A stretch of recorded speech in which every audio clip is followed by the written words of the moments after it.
Just want to start off by congratulating, obviously, the Blazers on a hell of a series. Congrats to Terry Stotts and that team. Lots of great players, and more importantly, a lot of good people on their roster. So happy for their success. Hope Rodney Hood is okay. And for us, tonight is the end of the season. But I'm not going to allow this Game 7 loss to take away from a magical year. And it doesn't feel that way right now, but when I reflect and when our players reflect on what we're able to accomplish, hell of a year. Couldn't ask for anything more from our guys. Hey, Coach. Jamal was able to string some really strong games together in the postseason. Obviously, a tough one tonight. What's just your message to him, knowing that for you guys to maybe get to the next level, he's got to be a little more consistent, but balancing with the fact that he's still only 22? Yeah, the future is so bright. You guys heard me say it all postseason. I love the moment. I love where we're at. But more importantly, I love where we're going and who we're going there with. And that's such a big point of what we're doing here. Just spending time with Mr. Kroenke and Josh. And Mr. K said it. We won 61 games this year. It's been over 10 years, I think, since we've won that many games. And Jamal will be a huge part of that future. Going into the offseason, having a game like he had, 4 of 18 from the field, that's going to be a great motivation tool for him. And that's a conversation we had quite often throughout the season. And now 14 playoff games is great players bring it every night, and they produce every night. And, he didn't have a great night, but it wasn't for a lack of effort. We would not be here without Jamal Murray's efforts all season long. And then on the other hand, obviously, C.J. McCollum showed why they have one of the best backcourts in the NBA, put his team on his back, and made big play after big play. But, Jamal is going to be a better player because of this experience.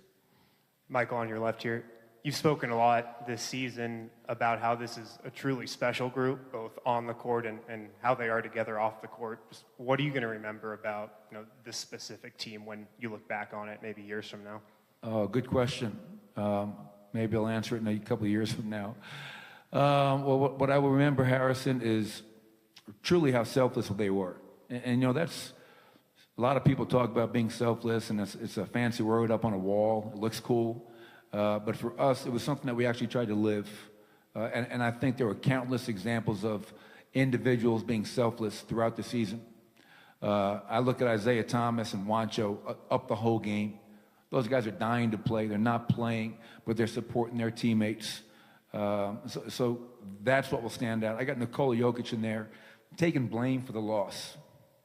It's not his fault. This was a group effort. I think the cumulative effect of 14 playoff games and us asking him to do as much as we asked him to do finally took its toll on him tonight. But this group really did play for each other, not just with each other. They cared about each other on the court and off the court. And the best teams I've ever been a part of have had that kind of a chemistry and love for one another. And that's a special group. Your offense has been really good this year. Obviously tonight, only 15 assists. In your estimation, is that just sort of where this game went wrong, was on the offensive end? Well, you have to make shots to get the assists, obviously, to oversimplify it. But we made 2 threes tonight. I thought the game came down to 21 second chance points and us missing 11 free throws. Those are 2 huge areas right there. We talked about coming into tonight in our 3 losses to Portland. They were averaging 18 second chance points per game.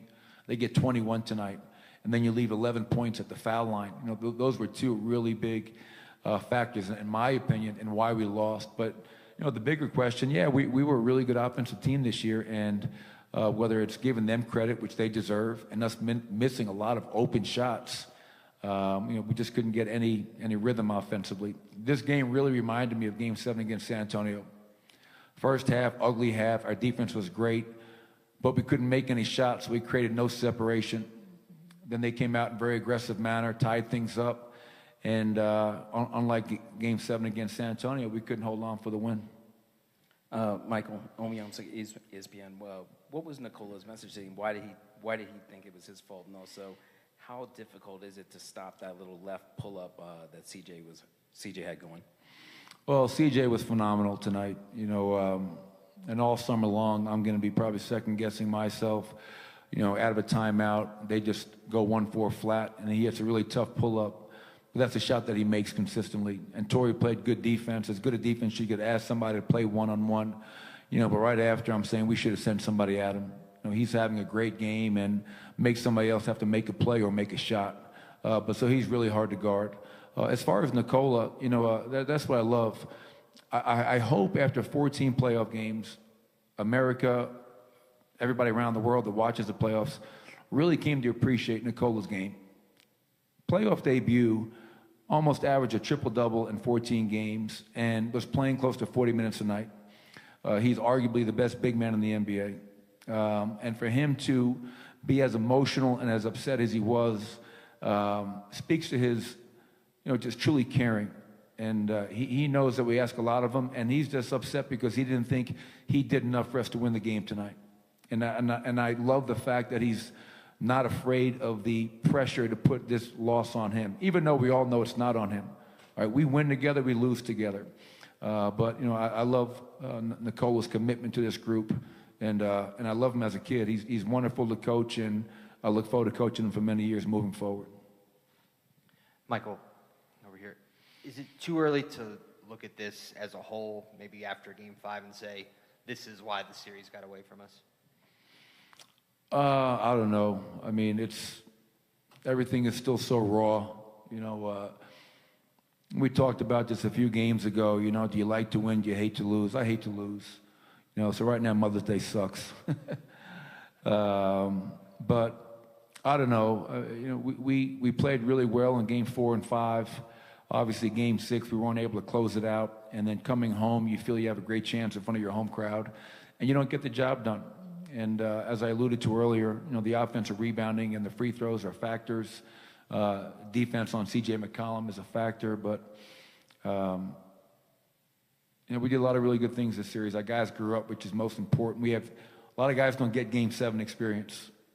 We have a roster full, a locker room full of young guys that got 2 Game 7s under their belt, and how can we not be better off for that? Mark Kisla, Denver Post. 2 things. You've seen this game offensively before this season where you don't hit the open jump shot. Can you make an adjustment when that happens, or do you just have to trust that eventually they're going to make it? And the second thing, bigger question is, to what extent can you grow out of the heartbreak of a Game 7 loss? Yeah, I think obviously on one hand, you always ask yourself, kids, are you generating open shots? And if you're generating open looks and you're not making them, okay, you hope that eventually keep on shooting them. That's the only way you're going to get out of that slump. The second part of that is when and I said this throughout the postseason because we had multiple examples of games like this, stop settling. So now get to the free throw line, play in attack mode. And the problem tonight was we missed 11 free throws. So that kind of compounds the issues of trying to score. And what can we take out of this? You have to understand why you win and why you lose. And tonight I thought we lost. Think about all the possessions they got. We played great defense tonight. Great defense. But we just were never able to consistently gain rebound and give them one shot. When you give an opponent 21 second chance points, so that's got to be something we learn from. And that's probably one of the more troubling things for me because even in the first round, we were an elite rebounding team in the regular season. In 2 playoff rounds, 14 games, we did an awful job of rebounding. A really, really poor job. That was a constant topic of discussion in round 1. And obviously in this series, I felt it was probably the deciding factor in losing Game 7 today.